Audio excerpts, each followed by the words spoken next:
স্বরাষ্ট্রমন্ত্রী মহোদয় যেটা বলেছেন এটা ওনার মন্ত্রণালয়ের বিষয়, উনি বলেছেন সেটাই যথেষ্ট।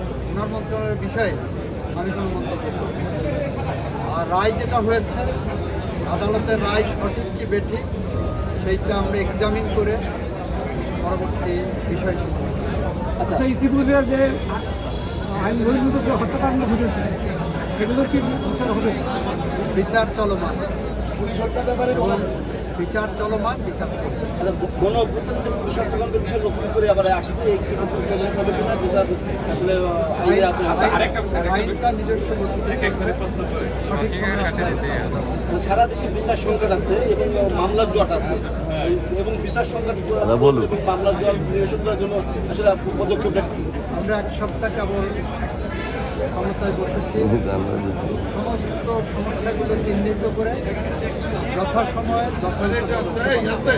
মাননীয় মন্ত্রী আমার একটু আমাদের জানার বিষয় যে প্রথম যে সংসদ অধিবেশন প্রশ্ন যাচ্ছে মানতে যে অন্তর্বর্তীকালীন সরকার যে সমস্ত অধ্যাদেশ জারি করেছে এর কতগুলি বিল প্রথম সংসদে উত্থাপিত হবে?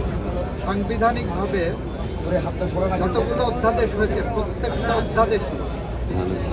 প্রত্যেকটা অধ্যাদেশে আমরা প্লেস করব বিল আকারে প্রথম অধিবেশনের প্রথম দিন।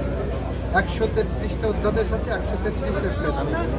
আমার একটা বিষয় জানাচ্ছি, আমরা জানি যে আপনি যখন অ্যাটর্নি জেনারেল ছিলেন ওই সময় মাগুরার আসিয়া ধর্ষণ এবং হত্যাকাণ্ডের চাঞ্চল্যকর ঘটনা ছিল, যেহেতু আপনার পদক্ষেপের কারণে কিন্তু সবচেয়ে দ্রুত সময় বিচার হয়েছে। আমরা জানি যে নরসিংদী ধর্ষণের ঘটনা ঘটেছে, আমার প্রশ্ন আমি জানতে চাচ্ছি প্রশ্ন, এবং ঝিনাইদহের সর্বশেষ কালীগঞ্জে একটা শিশু 4.5 বছর বয়সে তাকে ধর্ষণের করে হত্যা করা হয়েছে। এখন সামাজিক যোগাযোগ মাধ্যমে আমরা যেটা দেখছি যে বলা হচ্ছে যে পুলিশ হয়তো গ্রেফতার করে দেয়, আইনে তারা জামিন পায়, এটা নাকি দীর্ঘসূত্রতা থাকে। কারণ এই ধরনের সেন্সিটিভ বিষয়গুলো আমি নতুন আইনমন্ত্রী আপনার অনেক আশা মানুষের আমরা আসিয়ার মতো কোনো পদক্ষেপ থাকা অবস্থায় যতটা তথ্য ছিল এখানে তার থেকে 1 ডিগ্রি বেশি হলো তৎপরতা দেখতে। আপনার কোনো বার্তা থাকবে কিনা? আমার বার্তা, এ ধরনের অপরাধ যেই করে থাকে তাদেরকে যদি কেউ শেল্টার দিতে আসে তাদেরকে সহ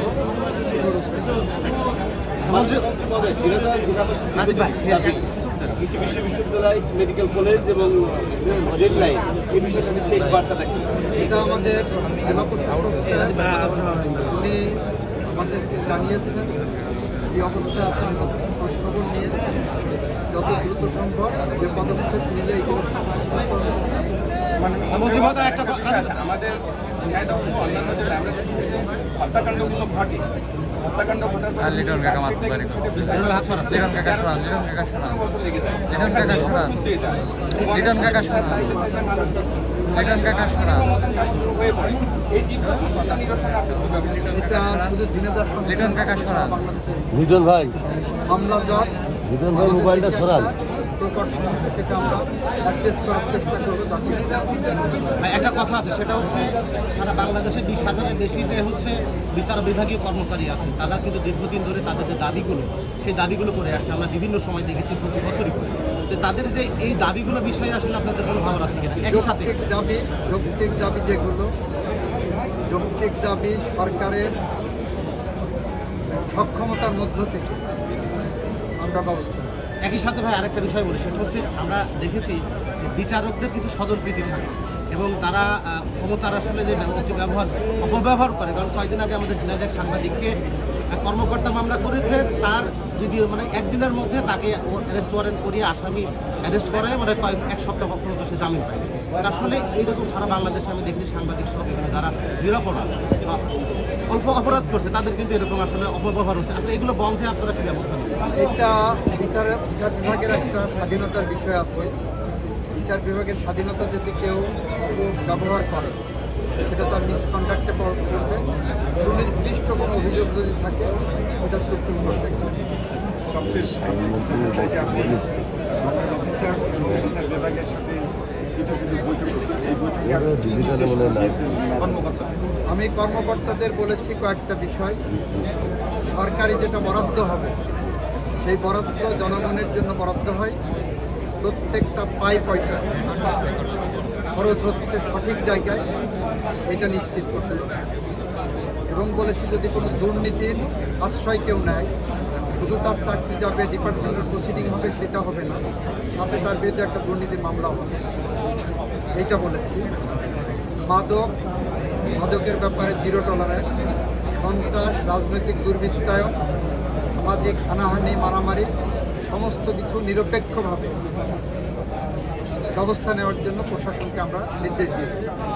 কারণ গুটি কয়েক এ ধরনের মিসক্রিয়েন্টের কারণে সরকারের সব ভালো কাজের ভাবমূর্তি নষ্ট হতে পারে। আমাদের মন্ত্রী আমার স্থানীয় একটা প্রশ্ন আছে, সেটা হচ্ছে যে আপনি তো সারা দেশের মন্ত্রী, কিন্তু আমাদের ঝিনাইদহের আসন শৈলকুপা থেকে আপনি বিপুল ভোটে বিজয়ী হয়েছেন, যার ফলে এই ঝিনাইদহের জনমানব আপনার উপরে অনেক খাওয়া পাওয়া দাবি রয়েছে। তো আপনি এই ঝিনাইদহকে পিছিয়ে পড়া ঝিনাইদহকে এগিয়ে নিয়ে যাওয়ার জন্য কী পরিকল্পনা নিয়েছেন? আমি সারা দেশের মন্ত্রী, এটা যেমন সত্য, অবহেলিত ঝিনাইদহকে লেভেল প্লেইং ফিল্ডের জায়গায় নিয়ে আসার দায়িত্ব আমার আছে।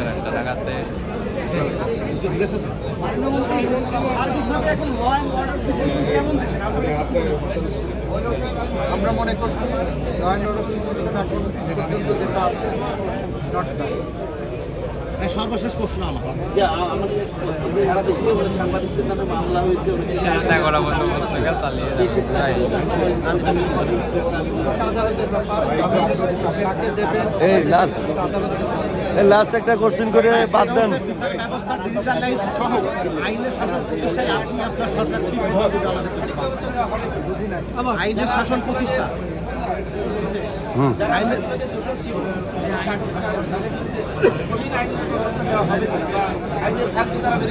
আইনের যত ব্যবস্থা কঠিন না হবে, কঠিন শব্দটা রাজনৈতিক শব্দ।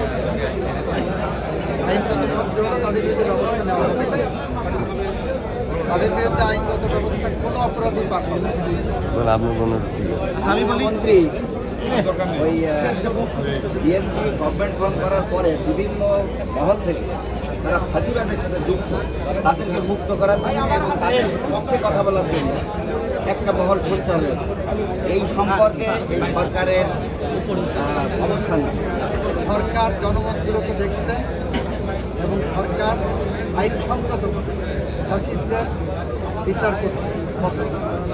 আমি লাস্ট যেটা বলি শাসন প্রতিষ্ঠা এবং বিচার ব্যবস্থা ডিজিটালাইজ করার জন্য আপনি এবং আপনার সরকার কি পদক্ষেপ নিচ্ছেন? এটা প্রথম দিনই বলেছি, বাংলাদেশে রক্তের সিঁড়ি বেয়ে ফ্যাসিস্টদের পতন ঘটানো হয়েছে। বাংলাদেশ গণতান্ত্রিক অগ্রযাত্রায় মহাসড়কে উঠেছে। সুতরাং আইনের শাসন, ন্যায় বিচার, মানবাধিকার প্রতিষ্ঠায় আমাদের সরকার বদ্ধপরিকর এবং সেই পথ ধরে আমরা বিচার ব্যবস্থা ডিজিটালাইজের জন্য যেটা কোনো ব্যবস্থা নিয়েছে এটাও ইন্টারনাল ডেভেলপমেন্টের ব্যাপার। Thank you.